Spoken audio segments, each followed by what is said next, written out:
नमस्ते दोस्तों, आप सभी का हमारे चैनल गुड थॉट्स ओनली पर स्वागत है। आज की कहानी का नाम है लड़का और सेब का पेड़। आइए सुनते हैं। बहुत समय पहले की बात है। एक सेब का विशाल पेड़ था। उस पेड़ के पास प्रतिदिन एक छोटा लड़का आता था और उस पेड़ के चारों ओर खेलता था।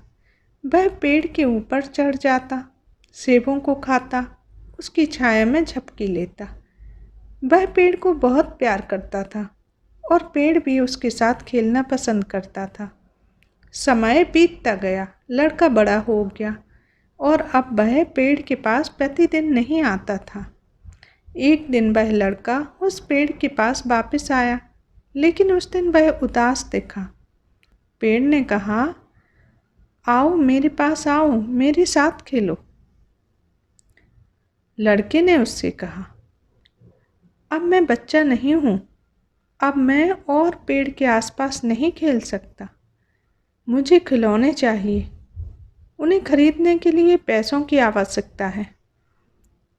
पेड़ ने कहा, मुझे इस बात का दुख है क्योंकि मेरे पास पैसे नहीं हैं, लेकिन तुम मेरे सारे सेब तोड़ सकते हो और उन्हें बेच सकते हो ताकि तुम्हारे पास पैसे हो सकें और तुम खिलौने खरीद सको।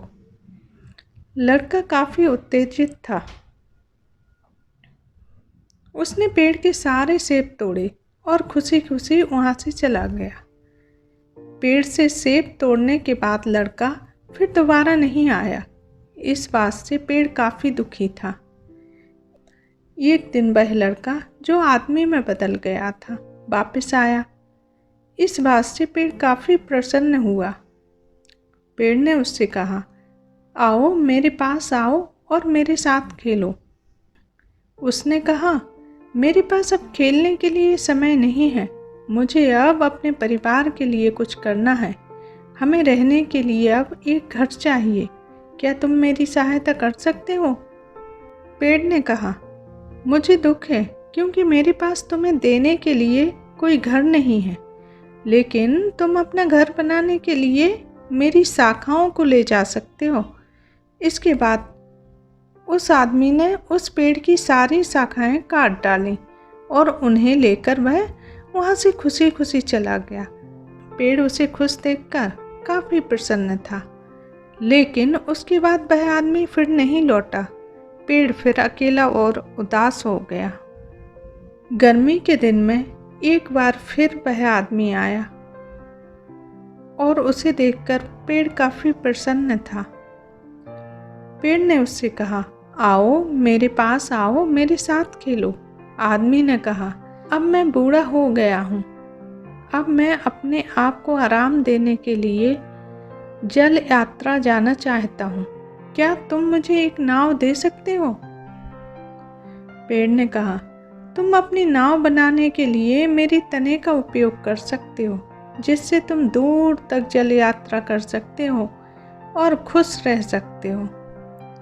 उसके बाद उस आदमी ने उस पेड़ के तनों को काटकर अपने लिए एक नाव बनाई और जल यात्रा के लिए निकल गया और फिर काफ़ी लंबे समय तक दिखाई नहीं दिया।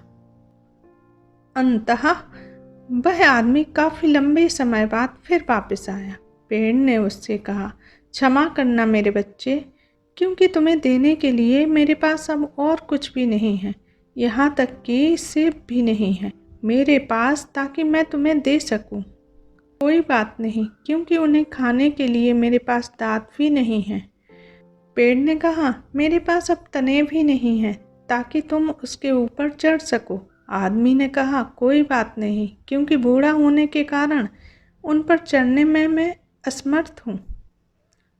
पेड़ ने आंसुओं के साथ कहा, सच में अब मैं तुम्हें कुछ नहीं दे सकता, मेरे पास अब सिर्फ मेरी बेकार जड़ें ही बची हुई हैं।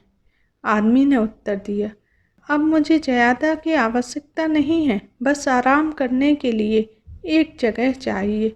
मैं इतने बरस से अब थक गया हूँ। अच्छा, आराम करने और टेक लेने के लिए पुराने पेड़ की जड़ें बहुत ही अच्छा स्थान है। आओ मेरे साथ बैठ जाओ और आराम कर लो। वह आदमी बैठ गया और पेड़ आंसुओं के साथ मुस्कुरा रहा था और प्रसन्न था। यह हर किसी की कहानी है। आप लोग सोच रहे होंगे वह लड़का पेड़ के प्रति कितना निर्दयी था, लेकिन उसका क्या जो हम अपने माता पिता के साथ करते हैं। हम उनको उन चीज़ों के लिए दोषी ठहराते हैं जो वो हमें नहीं कर पाए। हम उन चीज़ों के लिए उनकी सराहना कभी नहीं करते जो उन्होंने हमारे लिए किया है। माता पिता सदैव हमारे साथ खड़े रहते हैं और वह सब कुछ हमें देते हैं जो चीज़ हमें खुशी देती है। इसलिए हमें भी हमेशा उनका आदर और सम्मान करना चाहिए। आप सभी को कहानी पसंद आई हो तो सब्सक्राइब कीजिए, लाइक कीजिए और कमेंट करके बताइए कि आपको कहानी कैसी लगी।